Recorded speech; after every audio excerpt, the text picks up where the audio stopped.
Bonjour à vous, chers amis de la Chambre de Sagesse. Ravi de vous retrouver à l'émission Wisdom Room Talk. C'est toujours un plaisir de m'adresser à vous comme d'habitude. Et aujourd'hui, nous avons une thématique qui, je le crois, va vous bénir.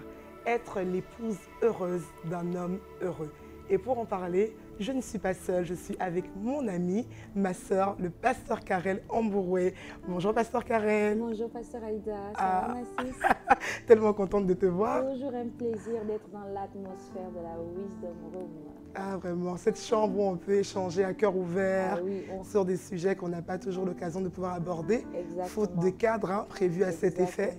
Et aujourd'hui, nous parlons d'être l'heureuse épouse d'un homme heureux. Est-ce que tu peux te présenter d'abord pour... Alors, bonjour à tous. Restez câblés sur cette chaîne. Je suis la révérende Karel Ambouroué, fille spirituelle de l'évêque docteur Steve Jordan et l'heureuse épouse de l'évêque Michel Ambouroué. Ça fait déjà 10 ans que je suis l'heureuse épouse d'un homme heureux. Je ne vous en dis pas plus. Je vous dis, restez connectés. Et j'ai une question qui me vient d'entrée de jeu. Tu es la femme de l'évêque Michel Ambouroué, mon très cher grand frère, que je salue au passage, que nous saluons au passage. Bonjour, babe. Bonjour, mon amour. Bonjour, bonjour. Et j'ai une question. Est-ce que tu es une femme heureuse? Parce qu'on a dit être l'épouse heureuse d'un homme heureux. Est-ce que tu es une femme heureuse? En toute honnêteté, aujourd'hui, oui, mais hier, non. Waouh! Hier. Aujourd'hui, oui, je suis une femme heureuse. Mais puisque nous sommes dans la Wisdom Room, dans la chambre des sagesses, où on se parle à cœur ouvert, si hier, quand je m'étais mariée, quand je dis hier, c'est pas forcément hier tel que vous l'entendez. Quand je veux dire, aujourd'hui j'ai 10 ans de mariage, c'est pas grand-chose. Mais quand même, c'est pas 10 jours. C'est pas 10 semaines non plus. C'est pas 10 semaines non plus, c'est pas 10 mois. Et donc, je me suis mariée à 26 ans, 25 ans et demi, donc 26 ans, presque 26 ans. Lorsque je m'étais mariée, j'avais des attentes. J'avais des attentes, mon mari devait me rendre heureuse. Je voulais vivre le mariage comme je voyais dans les films hollywoodiennes là. Et donc non, quand je me suis mariée, on va dire les 2 premières années de mon mariage étaient vraiment... c'était compliqué. Voilà, c'était compliqué, c'était pas simple. Et donc non, je n'étais pas heureuse. J'étais vraiment, non seulement je n'étais pas heureuse, mais j'étais amère, j'étais aigrie. Voilà, j'étais amère, je veux le redire, j'étais amère, j'étais aigrie. Je savais camoufler ma douleur derrière le fond de teint, le maquillage, les vêtements, les talons, parce que je sais le faire. J'aime la mode, j'aime la beauté. J'étais chrétienne, j'étais au service. À l'église, je savais afficher l'image d'un couple parfait avec mon époux, et même sur mes statuts WhatsApp, je pouvais mettre des images où on a l'air, je dis bien on a l'air amoureux, mon mari et moi, mais à l'intérieur de moi, je n'étais pas une femme heureuse. J'étais pas du tout heureuse, j'étais blessée, j'étais frustrée, j'étais en colère. Et jusqu'au jour où finalement, j'ai accepté de m'asseoir. Je me suis dit, c'est quoi le problème? Je ne sais pas si tu me permets déjà de commencer à en parler. Tu peux en parler, pasteur. Vous savez, tant que vous êtes une victime, votre vie ne change pas. Et moi, je considère que par le passé, j'étais une victime parce que pour moi, c'est mon mari qui devait me rendre heureuse. Et comme je le dis souvent, nous plaçons sur les gens des responsabilités que seul Dieu est capable de gérer. Et donc, lorsque je rencontre cette frustration dans le mariage, parce que justement, je voulais être heureuse. Je regardais sur les réseaux sociaux, je voyais de belles images. Je disais que mais non, c'est pas possible.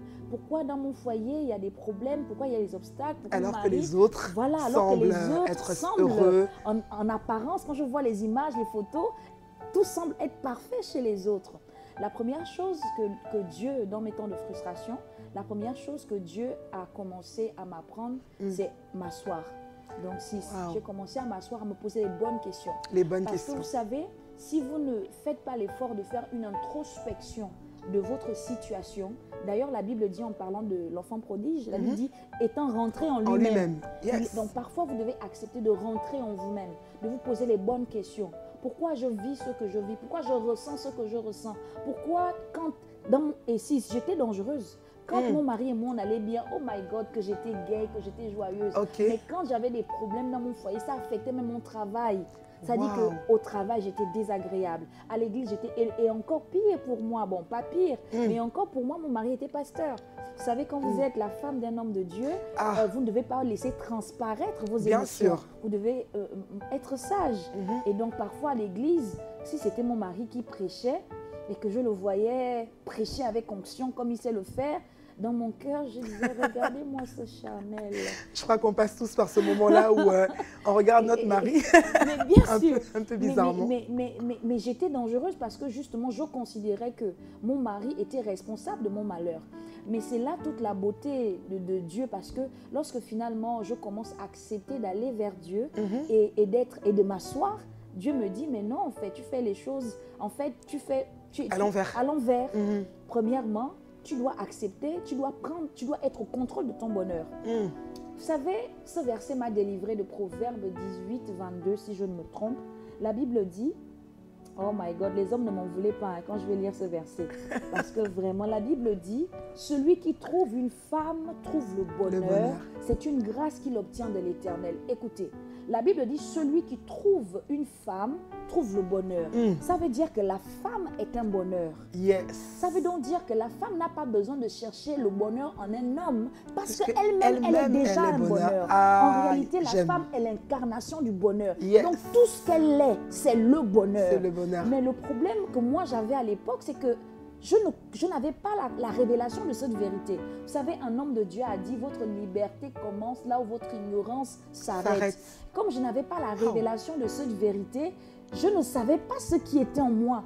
En fait, c'est comme littéralement quelqu'un qui est dans un désert, mais qui meurt parce qu'il ne sait pas qu'en dessous de lui, il y a de l'eau. Mais moi, je mourais parce que je cherchais le bonheur à l'extérieur, mais il était juste en moi.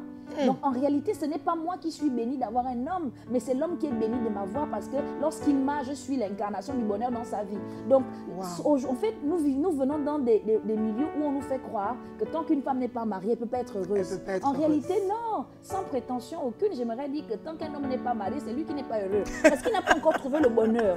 Moi, je suis au bonheur incarné. Donc, mon mari, quand je rentre dans sa vie, il était déjà heureux, mais il devient davantage heureux parce qu'il a rencontré Karel Ambouroué, qui est l'incarnation du bonheur. J'ai même envie de dire qui est l'incarnation de son bonheur. Oh my living God. Donc tu vois, quand j'ai compris ça, j'ai commencé à me dire que mais non, je dois arrêter de maltraiter mon homme. Je dois commencer à produire ce bonheur que je dois lui apporter. Parce qu'au lieu d'être une source de bonheur pour lui, j'étais une source de tension. Vous savez, quand on fait le ministère à la dimension de nos maris, de ces hommes de Dieu qui nous bénissent sur les réseaux sociaux, quand on fait le ministère, l'homme de Dieu est sous pression constamment. Il gère tellement de choses. Non. Quand il rentre à la maison, il n'a pas besoin d'une autre pression. Il a besoin, en fait, dehors, il est sous pression. Mais quand il rentre à la maison, il trouve le bonheur Karel Ambouroué. Il trouve cette femme apaisante que je suis. Mais c'est quand je l'ai compris, en fait, que j'ai commencé maintenant à dire, Seigneur, je dois changer. Mais ce n'était pas facile. Parce que imaginez, toute la journée, vous êtes frustré, vous êtes disputé, mais quand il rentre, comment tu fais pour mourir dans ton orgueil, pour accepter de devenir ce bonheur? C'est un processus. Mais tu as dit quelque chose qui m'a béni. Comment? Tu parlais en fait du fait que tu avais des mauvaises raisons au fond de toi parfois, tu mettais tout sur lui, etc. Et je me suis posé la question de savoir finalement, est-ce que pour certaines femmes qui mettent tout comme ça, leur attention sur leur mari, qui se disent non, c'est lui qui va me rendre heureuse, c'est lui qui va tout faire, est-ce que ça ne provient pas finalement de frustration ou de choses en fait qu'elles ont peut-être tellement imaginées, un peu comme quand on dit de la vision à la réalité, tu vois. Est-ce que par exemple, en fait, tu peux parler aussi à ces femmes-là qui ont des attentes trop élevées pour leur dire en fait comment toi tu as fait. C'est vrai que tu t'es assise, à un moment donné tu as commencé à rentrer à toi-même, mais pour cette femme-là qui ne s'est pas encore assise, qu'est-ce qu'elle doit faire? Premièrement, il y a aussi il y a la famille. Il y a la famille qui met cette pression. L'éducation qu'on nous donne. Ah ben, quand tu vas te marier, tu dois choisir un homme qui s'occupe de toi, ainsi de suite. Mais vous savez, lorsque Dieu initie le mariage est une institution divine. Donc, Dieu crée la femme pour un but. Pour être l'aide semblable de l'homme. Mais nous, en tout cas, je ne sais pas pour vous, mais moi, je viens d'un milieu où on te dit, en réalité, tu deviens quelqu'un d'important quand tu as trouvé un homme. Donc, l'homme doit prendre soin de toi, c'est l'éducation qu'on donne. Ce qui fait que la femme, déjà, quand elle grandit, elle se dit, quand j'aurai mon mari, je serai heureuse. Moi, j'ai des filles qui me disent, ah, je me sens malheureuse, je me sens seule, j'ai besoin de me marier. En fait, dans sa logique, elle sera heureuse que lorsqu'elle va se marier. Donc, elle ne prend pas encore conscience qu'en réalité, elle-même, elle a déjà en elle la source même de son bonheur. Wow. Tu vois, ça, c'est fort. Ensuite, il y a le fait que les gens se comparent. Tu vois, il y a la comparaison qui est aussi nuisible. Tu vas voir un couple et puis tu vas commencer à te dire « Ah, pasteur Aïda vit ça avec le... » Moi, je te l'ai dit, j'admire le fait que tu arrives toujours avec ton époux à mettre de côté une saison dans l'année. Vous prenez vos vacances. Je dis « Seigneur, je te dis souvent si que cette onction tombe sur moi. » Que mon mari aussi, on arrive à s'organiser comme ça. Mais quand je le dis, je ne le dis pas avec une attitude de jalousie. Je le dis « Oh mon Dieu, j'aspire. » Mais imagine maintenant que je rentre chez moi. « Ah non, non, non, mon mari, pasteur Moussavou, il invite sa femme. » Tu vois, les comparaisons. C'est ça. Mais chaque chose en son temps. Et puis, tu ne sais pas le prix qu'eux, ils ont payé pour en arriver là. Est-ce que tu es prête, toi, à payer ce prix? Donc, parfois aussi, il y a des comparaisons qui nous emmènent à rentrer et à détruire. Permets-moi, j'aime ce que tu dis. Je suis bénie parce que parfois, en fait, on ne connaît pas le prix qu'on a payé. Toi et moi avons payé un prix comme beaucoup d'autres femmes de Dieu ou de femmes tout simplement qui ont payé ce prix-là. Et parfois, il m'arrive de repartir en arrière. Et j'ai aimé, le pasteur Elvis a prêché il y a quelque temps. Et puis, il disait comme ça, je me rappelle de l'époque où je mettais qu'un seul costume. Où je devais rentrer et laver ce costume en attendant qu'il puisse sécher en fait. Et il disait, quand je venais à l'église pour prêcher, vous ne savez pas tous les calculs que je faisais. Je me rappelle de ce moment où même pour manger, laisse-moi te dire qu'il arrivait un moment où même manger, c'était compliqué. Et je me rappellerai toujours de ce jour-là où mon mari est allé dehors ce soir-là et Dieu a permis qu'il ramasse une somme d'argent qui correspondait à un montant dont on avait besoin.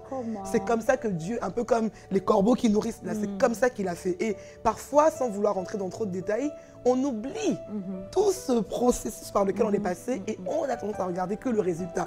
Alors j'aimerais dire à quelqu'un qu'il ne faut pas d'abord regarder que les résultats. Et là, j'aime comme mon mari le dit, le pasteur Elvis dit, arrêtons de présenter aux gens que le résultat. Présentons-leur le parcours. Mettons-leur devant le fait qu'à un moment donné, on a eu à passer par telle ou telle situation. Bien sûr, on n'est pas en train d'expliquer notre histoire à toute la planète, mais il y a quand même des parties du chemin, il y a quand même des parties de notre histoire où Dieu dit non, là tu peux en parler, tu peux bénir des gens, tu peux le dire. Je parlais avec l'un de mes fils ce matin et je lui disais, il était étonné parce qu'on se connaît depuis plus de 10 ans, il n'était pas au courant qu'à un moment donné, mon mari et moi, on avait été hébergés chez un couple de l'église qui n'est plus là aujourd'hui. Et à quel point, en fait, c'était difficile parce que ce couple-là nous maltraitait, limite façon de parler, mais était tellement désagréable quand quelqu'un veut te montrer que tu n'es pas à la bonne place. Tu vois? Et on était tellement dans ça. À un moment donné, j'étais enceinte de ma fille, on n'avait pas de logement. Et aujourd'hui, comme tu disais, on voit le pasteur Karel Ambourouet, on voit l'évêque Michel qui fait telle ou telle chose. On dit, ah, ils sont tellement heureux. Oh non, j'aimerais être comme eux. Mais j'aimerais dire que pour arriver là où on est, alors qu'on n'est même pas encore rendu à la finalité, mais pour être rendu là déjà où on a vraiment payé un prix. Et j'aimerais qu'on parle du prix à payer. Ce prix qu'il faut payer pour arriver là. Et c'est vraiment important de mettre l'accent sur le prix. Pourquoi? C'est parce que, comme tu as dit, parfois les gens jugent l'apocalypse d'une personne, mais ils n'ont pas en réalité, ils n'étaient pas à la genèse. Ils ne savent pas, par exemple, qu'au début, il y a eu des moments de pleurs. Vous savez, d'ailleurs, moi je l'ai vécu aussi. Parfois, lorsque nous pensons bonheur dans le mariage, on se dit, s'il y a des difficultés, c'est qu'il n'y a pas de bonheur. Vous savez, parfois le bonheur commence par la douleur. Yes. Vous savez, vous et moi, on ne serait pas là si Dieu, pour nous avoir, n'avait pas payé le prix de Jésus comme sacrifice. Écoutez, ce n'est pas parce que recevoir Jésus dans notre vie ne nous a rien coûté que ça n'a pas coûté quelque chose à Dieu. Donner Jésus à l'humanité était un sacrifice pour Dieu. Or, la Bible dit, car Dieu a tant aimé. Ça veut dire que le sacrifice de Dieu a été impulsé, initié par l'amour qu'il avait pour nous. Ça veut donc dire que lorsqu'on parle d'amour dans le mariage, lorsqu'on parle du bonheur, c'est pas un bonheur, ça ne veut pas dire qu'il n'y aura pas d'épreuve, il n'y aura pas de sacrifice. Vous savez, la plupart d'entre nous, lorsqu'on est devant le maire ou à l'église, on dit, voulez-vous prendre cet homme ou cette femme pour épouse pour le meilleur et pour le pire. Et beaucoup d'entre nous, nous tous on a dit oui, la preuve c'est qu'on est là, non. Mais la plupart d'entre nous, la vérité, c'est que lorsque nous disons oui, on ne dit pas oui pour le pire. On dit pour le meilleur. On dit oui pour le meilleur. Or, ce n'est pas juste. La vérité, c'est que c'est pour le meilleur et pour le pire. Et une fois, une des questions que je me suis posée, c'est mais quand j'avais dit oui pour le pire, là, le pire c'était quoi? Est-ce que le pire c'est que mon mari ne m'offre pas des fleurs? Est-ce que le pire c'est qu'il va oublier ma date d'anniversaire? Non, le pire peut être que votre mari est un homme absent. Le pire peut être que votre mari va vous tromper. Le pire peut être que votre mari va lever la main sur vous et je ne le souhaite pas. Mais comment est-ce que nous gérons nos phases de pire lorsque nous les traversons? Et malheureusement, beaucoup d'entre nous, lorsqu'on pense bonheur, on se dit, si je vis cette situation, c'est que vraiment peut-être que je me suis trompée, je me suis mal mariée, mais non. Parfois, Dieu permet ces situations pour nous bâtir. Dieu permet ces situations pour nous emmener à grandir. Parce que aussi longtemps que l'héritier demeure enfant, il n'hérite pas. Il ne diffère en rien d'un esclave. Ça veut dire que si nous devons jouir du bonheur dans le mariage, en fait, c'est comme s'il y a un emboîtement. Et les amis, quand on parle d'emboîtement, on parle de friction, on parle de douleur. Donc parfois, il peut y avoir des moments difficiles, mais ça ne veut pas dire que Dieu n'est pas là. Ça ne veut pas dire que c'est un mariage qui est voué d'office à l'échec. Et moi, c'est l'erreur que je faisais. Tu sais, lorsque je rencontrais des moments difficiles dans mon foyer, je disais que non, non, c'est bad. C'est pas normal que je vive ça. Et parce que quand moi je regarde sur les réseaux sociaux, je n'ai pas l'impression que non. Et parfois aussi on nous a trompés. C'est pourquoi moi, je bénis Dieu pour ce type de plateforme. Parce que lorsqu'on regarde, en tout cas, très souvent les gens ne partagent pas leurs mauvais moments. Personne ne va publier une photo de lui où il pleure, le malheur, où il dans pleure. Le malheur. Très souvent, les images qu'on projette sur les réseaux sociaux, c'est des images travaillées, où on veut paraître. Et malheureusement, nous appuyons sur ces images pour dire que c'est ça qui est la vérité. Or, ce n'est pas juste. Le mariage est fait de haut et de bas, de moments difficiles et de moments de bonheur. Quand les moments difficiles arrivent, comment est-ce qu'on les gère? Et avant même de parler de comment on les gère, c'est important de comprendre que ces moments difficiles-là, Dieu passe par ça pour faire sortir une meilleure version de nous, une meilleure version de toi, de ton mari. Parce que dans ces temps d'épreuve, dans ces temps de feu, il travaille en toi des choses. Dans ton caractère, tu dois grandir. Tu es entré dans le mariage avec une certaine stature, mais par rapport à ce que tu dois porter, par rapport à la vision que tu veux accomplir, tu dois développer d'autres qualités qui sont encore enfouies en toi. Alors que tu es en train de passer par ces moments difficiles, ne te décourage pas. C'est vrai, c'est dur, c'est pas évident, mais dis-toi, comme elle disait, le pasteur Karel, c'est quoi le pire? Est-ce que ce pire-là, Dieu n'est pas capable d'agir dedans et de transformer la situation en un havre de paix? Est-ce que ça ne peut pas changer? Peut-être que ça a duré trop longtemps, mais est-ce que tu as invité celui qui, lorsqu'il arrive, est capable de basculer une situation d'un point A à un point B? Et je pense qu'il y a des femmes même qui nous écoutent, qui se disent non, mais c'est trop facile pour elles de parler comme ça. Elles n'ont pas vécu ce que nous on est en train de vivre, parce que certaines, elles ont peut-être leur mari qui les a trompées, d'autres ont peut-être eu telle chose, peut-être que certaines sont même battues, etc. Mais je veux parler à une femme qui a peut-être un mari qui est absent depuis trop longtemps et dire que j'ai vu Dieu en 10 ans de pastorat, permettez-moi de le dire, restaurer des familles où le mari n'avait pas bien commencé.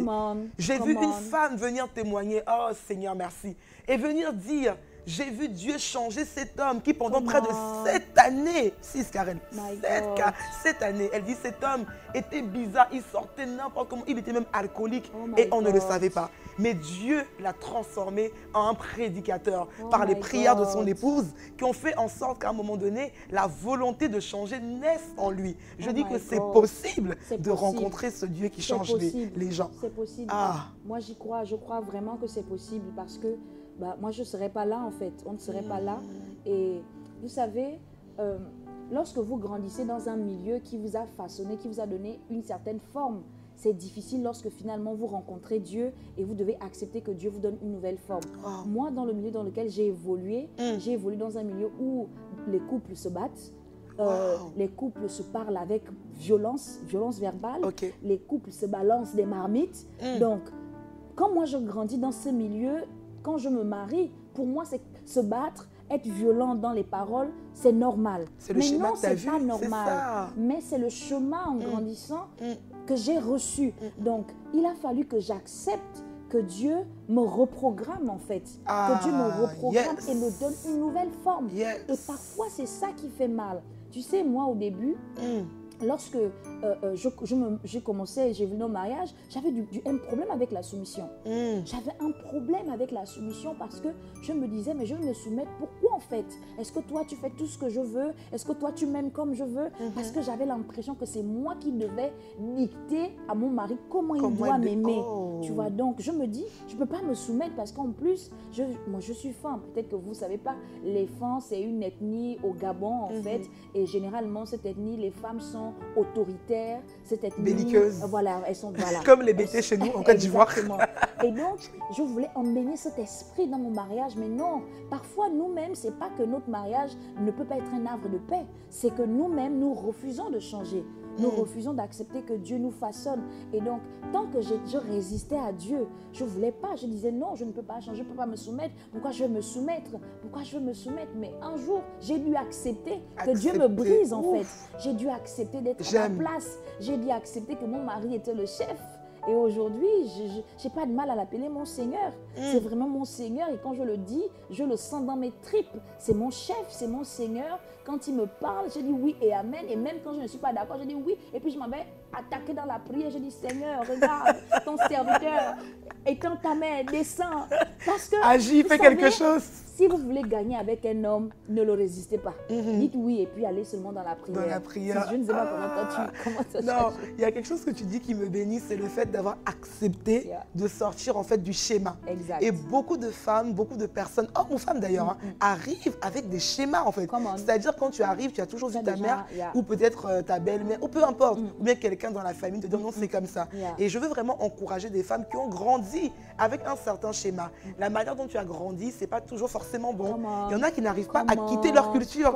Non, ma mère m'a dit qu'on faisait comme ça. Mon père m'a dit qu'on faisait comme ça. J'aimerais un peu rebattre les cartes et dire, pour toi qui es chrétienne, la parole de Dieu dit qu'on fait comment? La parole de Dieu dit quoi par rapport à cette situation? Est-ce que la parole de Dieu dit que quand tu es fâché avec ton mari, tu dois prendre une marmite? J'ai lu ma Bible, j'ai pas encore vu des marmites voler. Tu ne parles plus, bien tu ne lui parles voilà, plus. Tu parles. Tu dors dans le canapé. C'est ça. Alors, c'est pas facile à faire. On est dans la chambre de sagesse, on parle à cœur ouvert, on n'a pas envie de vous faire croire que non, c'est facile. Non. Mais on dit que c'est possible de pouvoir changer et de pouvoir voir en fait Dieu faire les choses. Et moi, je me souviens de quelque chose, par exemple, pour parler de mon mari, qu'au départ, en fait, j'étais très quelqu'un qui voulait toujours tout comprendre. Contrôler, oui, c'était quand même un peu ça, mais vraiment, tu me dis un truc si j'ai pas compris. Non, en fait. Parce que j'ai vraiment grandi dans un environnement où j'entendais beaucoup, non, une femme ne se laisse pas faire. Mais en fait, lorsqu'on me disait ça, c'était beaucoup lié au fait que les personnes qui m'ont parlé n'avaient pas de mari. Les maris les avaient quittés. Donc, elles avaient parfois des moments où c'était dur de pouvoir en fait se soumettre et tout. Comme maintenant, même quand tu vas te marier, tu dois être une femme. Une femme, on te fait comme ça. Donc, quand tu arrives, tu te dis non, si je ne comprends pas, je ne fais pas. Et en fait, tu ne te rends pas compte que tu dois être renouvelé. Tu dois reprogrammer. Laissez-vous transformer par la parole de Dieu. Et c'était, le brisement, c'est dur. Hein. Tu sais, il y a un verset avec lequel j'ai beaucoup lutté dans la Bible. C'est le verset de Proverbe 14, 1. Oh, si j'ai lutté pendant des années de mon mariage avec ce verset qui dit la femme sage bâtit sa maison, l'insensé. Ce verset-là, je disais Seigneur, tu t'es trompé, tu aurais dû l'enlever. Pourquoi c'est la femme sage? Pourquoi c'est la femme qui bâtit? Et c'est fort parce que la Bible ne dit pas la fille sage. Mais la femme. Et même quand on parle de l'homme qui trouve une femme, c'est pas l'homme qui trouve une fille, c'est pas l'homme qui trouve une miss. C'est pas l'homme qui trouve une make-upeuse, c'est l'homme qui trouve une femme, une isha.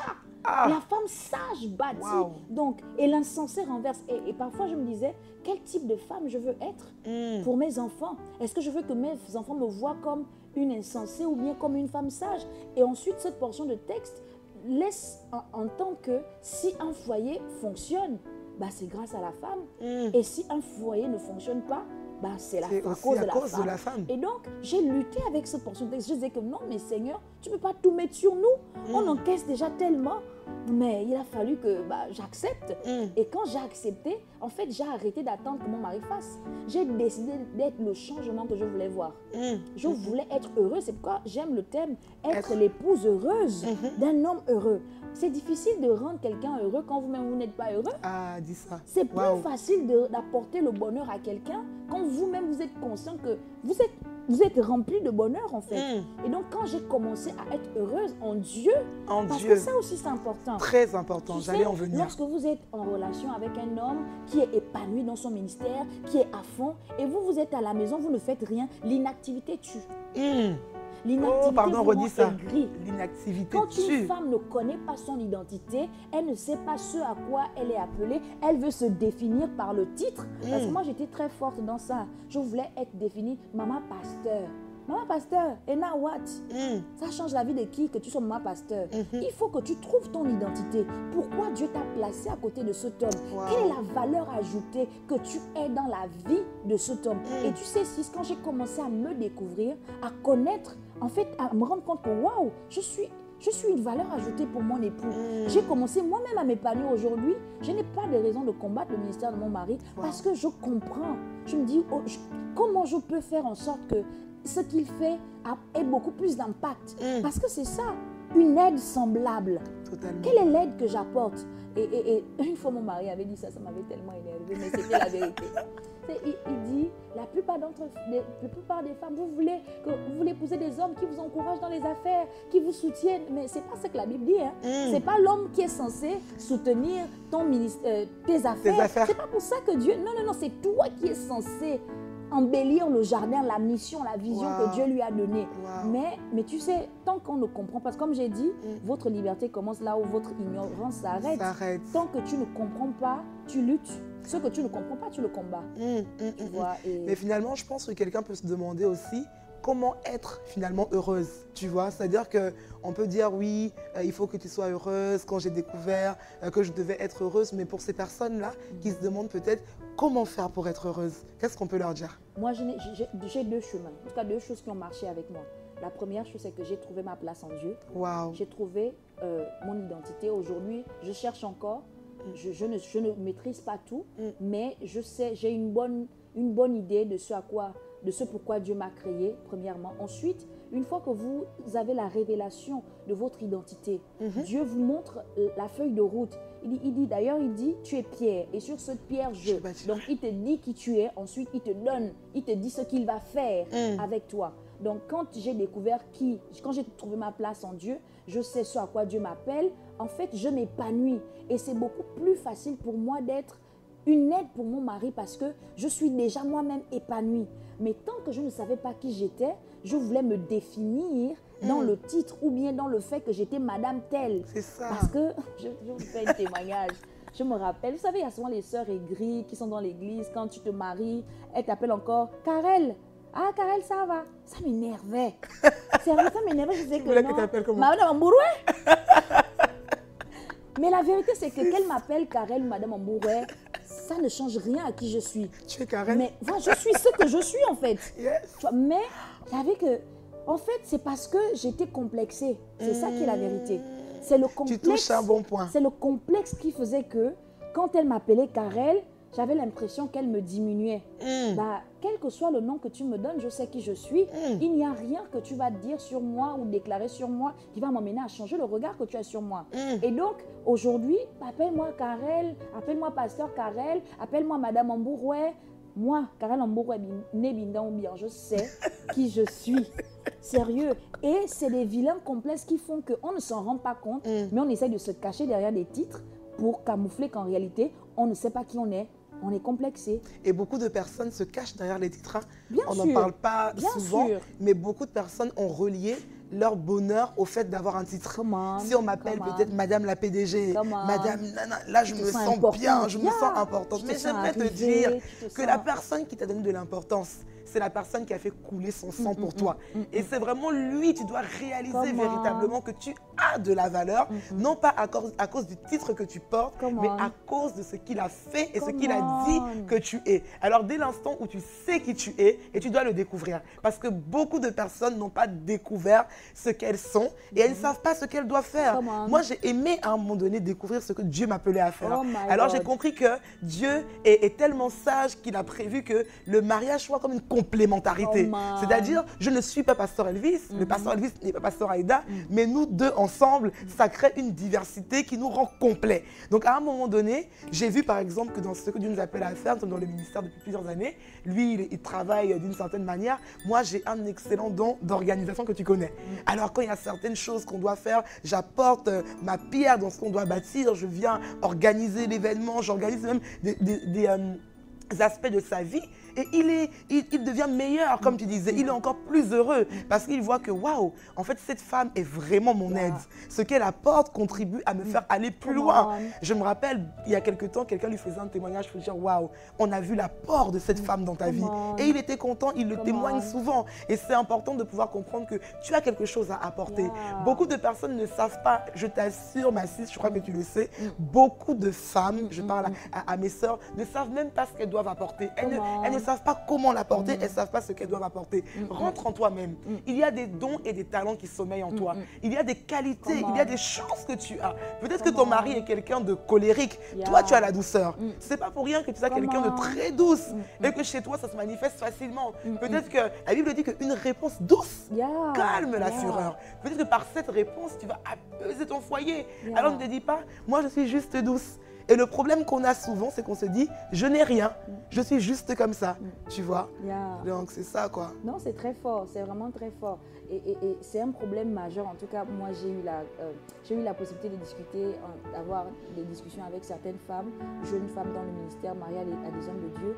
Et une des choses qui revenait toujours, c'est, moi, je suis frustrée, pasteur Karel, parce que quand on est à l'église, mon mari ne me valorise pas.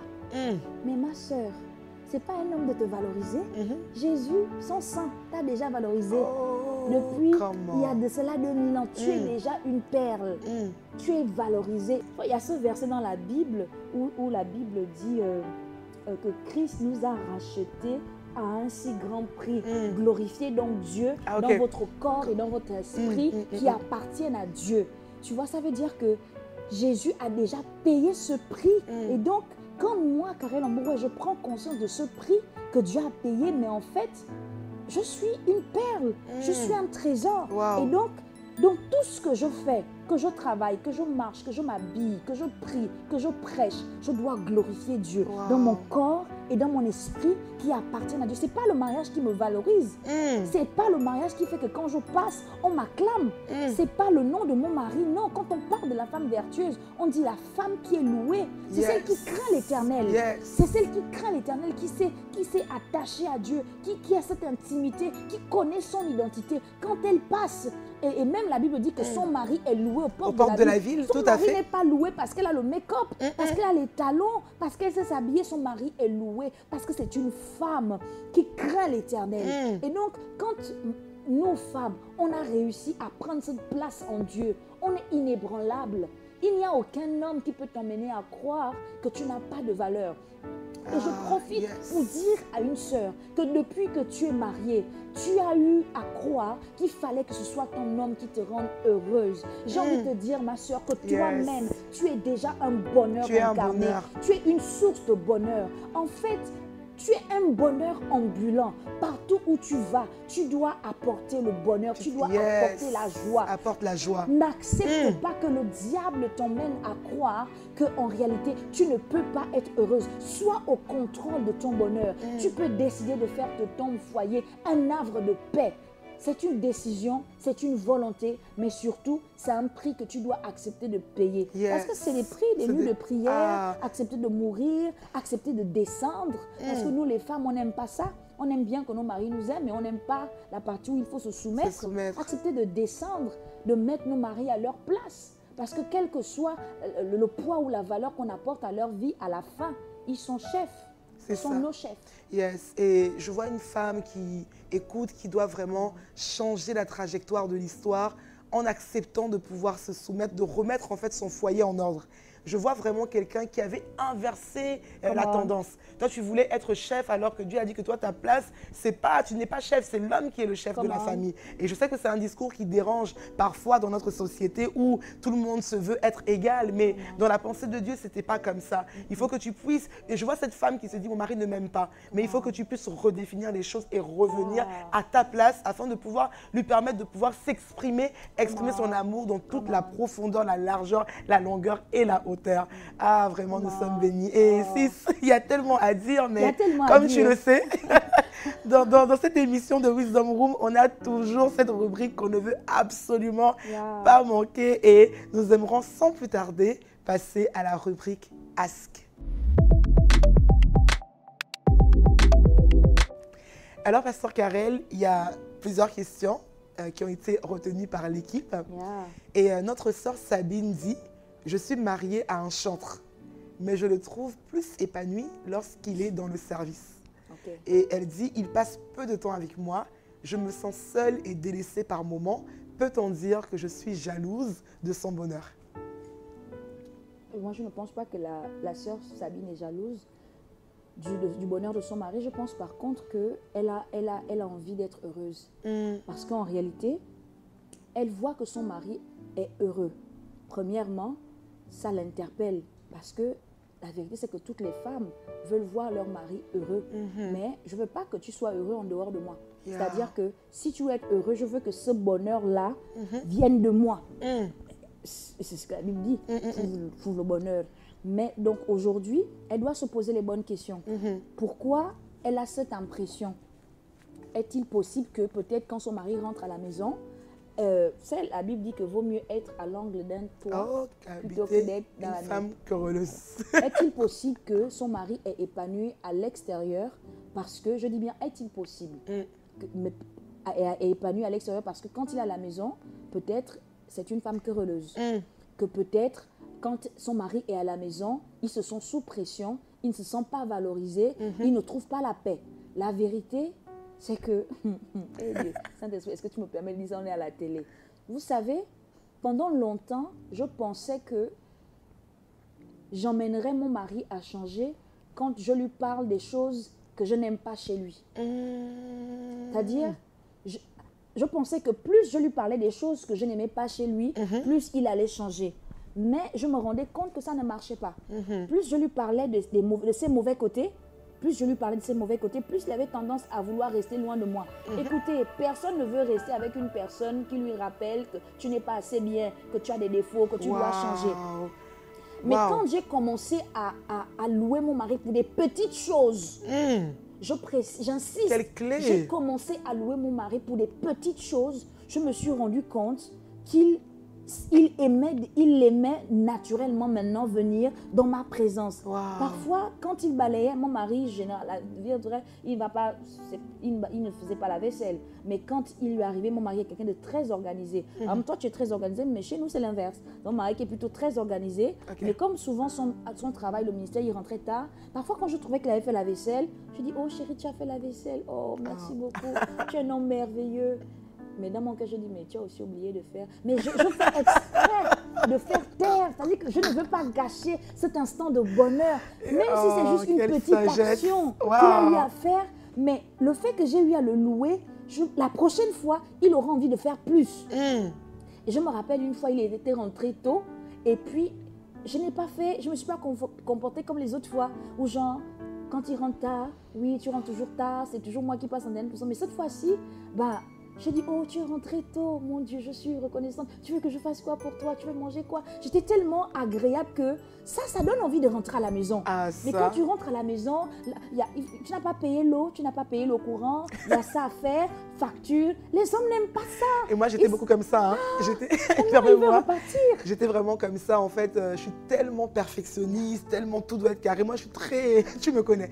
Et quand mon mari rentrait parfois, au bureau, il était même là. même quand il fait quelque chose, j'arrive pas à voir la chose qu'il a fait de bien tant que ce que j'attends, moi, être bien, il ne le fait pas. Exactement. Alors, comme tu veux. Voilà, comme je veux. Donc, et comme je veux, là, c'est très important. Parce que parfois, il le fait, hein, mais pas comme tu veux.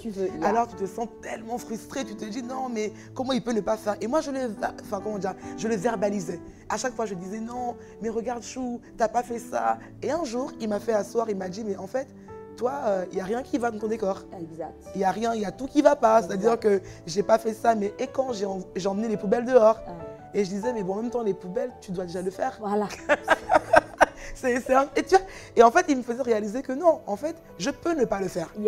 Emmener les enfants à l'école, je peux ne pas le faire. Or, dans ma tête, pour moi, c'était non, c'est normal. Donc, tu dois rajouter autre chose qui sort du nord. Et quand il m'en a parlé, j'ai commencé, comme tu le dis, à vraiment changer la donne. Donc quand je venais, moi aussi, j'avais dans mon cœur ce côté où je me disais, non mais attends, il a fait quoi? Et puis, mon mari était quelqu'un de... En fait, il n'est pas rapide dans les tâches. Donc par exemple, il peut faire une tâche dans la journée, mais moi, j'aurais peut-être fait 7 choses, quoi. Donc quand je le vois faire et puis il me dit, voilà, j'ai fini de pouvoir laver le meuble, je me dis, oh mon Dieu. Donc en une journée, il a fait quelque chose d'extraordinaire. Et pour lui, c'est extraordinaire. Donc quand je rentre, je dis, ah. Et comme tu as dit, je me calme. Je dis non, ça attends, tu ne m'auras pas. Et puis je commence, ah waouh, le meuble est bien lavé, mais au fond de moi, je suis énervée. Tu as envie de quelqu'un. Mais tu sens une voix qui te dit, femme sage, bâtis ta maison. Bâtis ta maison. Et plus j'étais en train de l'encourager, je me suis rendu compte qu'effectivement, les paroles sont des semences. Et quand tu sèmes de bonnes paroles, tu vas récolter un bon fruit. Alors j'ai commencé à le valoriser et je voyais qu'il était maintenant content de faire des choses. Même quand je faisais, il observait maintenant de lui-même comment faire. Alors que ça, je ne lui avais pas dit. En tout cas, vraiment, sœur Sabine, on espère que, dans tes sœurs Cécile, pardon, on espère vraiment que tu as été bénie. Alors, on a une autre question et la personne dit, pasteur, je sais très bien que mon bonheur ne dépend pas de mon mari, mais j'ai sincèrement du mal à être heureuse quand il n'est pas là. Et elle dit, pour dire vrai, j'ai beaucoup souffert de dépendance affective dans le passé. Je croyais que cela était résolu, mais la réalité me montre que je supporte difficilement la distance. Alors, comment garder ma joie et rester heureuse dans les moments où mon mari s'absente? Oh, c'est très fort. C'est très fort. Pourquoi? Je ne connais pas la femme, mais c'est bizarre. Pendant que tu es en train de lire, c'est comme si j'arrive à me connecter à elle. Mais ce n'est pas juste son mari. Ce que je ressens dans mon esprit pendant que tu parles, pendant que tu es en train de lire la question, c'est comme si, déjà, c'est vrai, elle a dit, il y a cette dépendance affective, mais c'est comme si Dieu va permettre une saison où Dieu va l'isoler. Tu vois, parce que la Bible dit, il se tiendra solitaire parce que l'Éternel le lui impose. Mais ce que je vois, c'est comme si Dieu va isoler cette sœur parce que, justement, elle a besoin de guérir. Il y a des blessures intérieures à l'intérieur d'elle, ce qui fait que, pour se sentir bien, elle a constamment besoin d'une présence pour se sentir rassurée. Et elle le dit au début, elle sait que son bonheur ne dépend pas de son mari. Mais moi, j'ai envie d'ajouter, votre bonheur ne dépend pas d'un homme ou d'une femme. Ça peut ne pas être votre mari, ça peut être une relation d'amitié, ça peut être un membre de la famille. Votre bonheur ne doit pas dépendre d'un homme. Votre bonheur doit dépendre de vous. Parce que si votre bonheur dépend d'un homme, ça veut dire que vous avez fait de cet homme votre source. Alors que votre source, elle doit être en Christ. Votre source, c'est Jésus. C'est-à-dire que vous, en fait, je prie que vraiment, alors que vous êtes en train de m'écouter, que Dieu restaure, que Dieu vous guérisse de l'intérieur. Parce que je ressens comme un poids dans votre cœur et c'est comme si Dieu est en train de vous dire, viens à moi, donne-moi ce fardeau, donne-moi ces blessures intérieures qui font que tu ne te sens pas aimé quand tu es seul, tu te sens rejeté quand les gens ne sont pas autour de toi. Mais comme Dieu est en train de vous dire qu'il vous aime, vous avez de la valeur, vous êtes un bonheur incarné, vous devez en prendre conscience. Yes, vraiment, sœur Sabine, nous espérons que ces propos, ces mots ont pu t'encourager. Et si toi aussi, tu passes par les mêmes moments, tu sens qu'il y a de la dépendance affective encore présente, nous prions véritablement que Dieu puisse te guérir. Et vraiment, dans cette lancée, j'ai à cœur que nous puissions prier pour plusieurs personnes qui passent par des moments vraiment difficiles dans les foyers. J'ai à cœur, Pasteur Karel, que tu pries pour ces femmes dont le foyer est à terre et qui ne savent pas du tout comment se relever. Est-ce qu'on peut prier pour ces femmes maintenant qui nous suivent et commencer à libérer une parole de grâce qui va aller relever? Alléluia. Oh, yes, merci Seigneur. Je viens te recommander ces femmes qui nous regardent, Ces femmes qui sont blessées, Seigneur, qui ont grandi avec des blessures intérieures. Et une fois dans le mariage, ces femmes sont toujours remplies, éternel mon Dieu, de blessures. Seigneur, je prie dans le nom de Jésus parce que Saint-Esprit, la Bible déclare, et c'est Jésus qui parle, my God, l'Esprit du Seigneur est sur moi pour guérir. Seigneur, l'Esprit du Seigneur n'est pas juste sur toi pour guérir des maladies, mais aussi pour guérir des cœurs brisés. Éternel mon Dieu, je te recommande ces femmes qui ont des cœurs brisés, qui ont besoin d'être restaurées. Tu n'es pas juste un Dieu de consolation, tu es aussi un Dieu qui restaure. Je prie dans le nom de Jésus afin que tu remplisses les cœurs, que tu apportes l'amour, éternel mon Dieu, que l'amour, éternel mon Dieu, du Saint-Esprit envahisse leur cœur. Éternel mon Dieu, alors que jusqu'ici, elles essayaient de trouver le bonheur et l'amour et la joie en un homme. Je prie, éternel mon Dieu, qu'elles prennent conscience, alors qu'elles sont sous le son de ma voix, que la source ultime de bonheur est en elles, my God. Tu dis dans ta parole, venez à moi, vous tous qui êtes fatigués et chargés. Seigneur, donne-leur du repos, mais au-delà du repos, donne-leur ce taux. Donne-leur ce taux de vie. Donne-leur ce taux de vie. Tu as dit à la femme samaritaine, si tu savais qui est celui qui te dit, donne-moi à boire, tu lui aurais toi-même demandé l'eau de vie. Seigneur, donne-leur ce taux qui va leur permettre, éternel mon Dieu, d'être abreuvés, que leur réservoir d'amour soit rempli, saturé de ta présence. Je prie, éternel mon Dieu, que toute attaque du diable contre leur identité lâche prise dans le nom de Jésus. Je me pose contre tout esprit, éternel mon Dieu, qui vise à affecter leur identité. Seigneur, je déclare que c'est la saison où tu te révèles à ces femmes, qu'elles prennent conscience de qui elles sont, qu'elles se découvrent en toi, qu'elles découvrent ce à quoi tu les appelles, dans le nom puissant de Jésus. Seigneur, je vois une femme qui pensait déjà divorcer, qui était en train de se dire, c'est une erreur pour moi d'être dans son foyer. Je déclare dans le nom de Jésus, alors que tu es connecté sur cette chaîne, je dis que le Saint-Esprit apporte la paix dans ton cœur, que le Saint-Esprit apporte la consolation dans ton cœur. Je vois cette femme qui est en train de se dire, mon mari ne m'aime pas, il ne me rend pas heureuse. Je suis en train de prier pour toi, que le bonheur est en toi, ma soeur. Tu as en toi toutes les clés nécessaires dont tu as besoin pour être épanoui. Reçois la joie du Seigneur, reçois la joie du Seigneur, reçois la joie du Seigneur par le Saint-Esprit, dans le nom de Jésus. Vas-y. Je vois cette femme, ce couple plutôt, où le dossier est même déjà auprès des avocats, les juges, et puis le divorce est en train d'être travaillé pour être prononcé. Et j'entends dans mon esprit le Seigneur te dire, fais demi-tour. Fais demi-tour. J'entends vraiment cette parole pour quelqu'un, fais demi-tour. Peut-être que tu te dis maintenant que tout est déjà joué, c'est trop tard, mais tu peux encore repartir en disant, Seigneur, cette fois-ci, je veux t'inviter dans mon foyer. Jusque-là, j'ai fait par moi-même. Jusque-là, tu as bâti par toi-même. Ton mari aussi a bâti. C'est comme si c'est un couple qui a mis Dieu de côté. En fait, vous n'êtes pas non-chrétien, vous connaissiez le Seigneur, mais vous l'aviez mis de côté. Je prie présentement pour que véritablement la soif de Dieu, la soif de la connaissance de Dieu s'intensifie dans vos vies, que vous puissiez retrouver des moments de prière, des moments de communion avec le Seigneur. Cette tendance va s'inverser. C'est le diable qui veut détruire ce foyer, mais Dieu n'a pas dit son dernier mot. Peut-être que tu allais le faire avant de nous écouter ce soir. Maintenant que tu l'as écouté, va et fais-le. Dis à l'avocat, non, je ne veux pas aller au bout de cette procédure. Le Seigneur touche. Et si toi aussi, tu es dans ce cas, reçois cette parole. Reçois cette parole. Seigneur, merci. Parce qu'il y a des femmes que tu es en train de relever maintenant. Il y a des personnes qui ne se sentaient pas aimées, qui étaient dévalorisées. Je vois des personnes qui sont assaillies dans leurs pensées au quotidien. Mais je prie pour vous en ce moment, selon que la Bible dit qu'il faut que tout ce qui est digne, tout ce qui est honorable, soit l'objet de vos pensées. La Bible dit, ayez en vous les sentiments, les pensées qui étaient en Jésus-Christ. Je prie pour un renouvellement des pensées. Je prie pour que vous arrêtiez d'être à chaque fois saccadés dans vos pensées, attaqués dans vos pensées. Soyez libérés maintenant. Soyez libres. Soyez libres maintenant. Soyez libres. Merci Seigneur pour ces femmes qui découvrent leur bonheur. Pour ces femmes qui pourront dire après cette émission, je choisis d'être une femme heureuse. Oui, ton bonheur ne va plus dépendre des autres. Toi-même, tu vas choisir d'être cette femme heureuse. Et Marie aussi, je te vois en train de revenir sur un autre chemin, reprendre d'autres sentiers pour revenir conquérir le cœur de ta femme. Ne laisse pas, et je le redis, et ne laissez pas le diable détruire ce que Dieu n'a pas détruit.